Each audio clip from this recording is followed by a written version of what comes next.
एक और छोटी सी उपनिषद है अंजीत उपनिषद। अंजीत उपनिषद को भी हम लोग आज ही ख़त्म कर लेते हैं।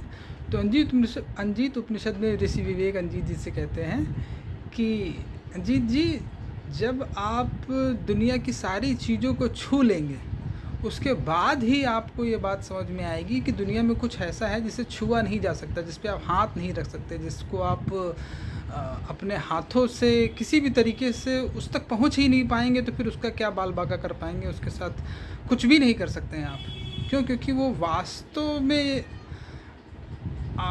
या तो इतनी बड़ी है कि आप अगर उसको सच में छू पाए, वहाँ तक पहुँच पाए, तो आप गायब हो जाएंगे। तो फिर आपकी वो सारी इच्छाएं जो उससे उसको बदलने या फिर उस पर किसी तरीके से उसका अस्तित्व बदलने वाली थी, वो सारी इच्छाएं समाप्त हो जाएंगी, क्योंकि वास्तव में वो इतना बड़ा होगा कि वो इच्छाएं उसके अस्तित्व के सामने बहुत छोटी पड़ जाएंगी, गायब सी हो जाएंगी, वैसे ही जैसे तारे गायब हो जाते हैं सूरज आने के बाद।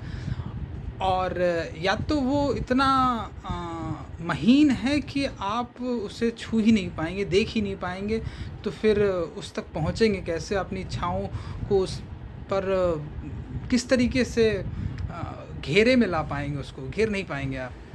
तो लेकिन इस बात को समझने के लिए आपको पूरा प्रयास करना चाहिए कि आप हर उस चीज़ को पहले छूने का प्रयास करें जो आप छू सकते हैं।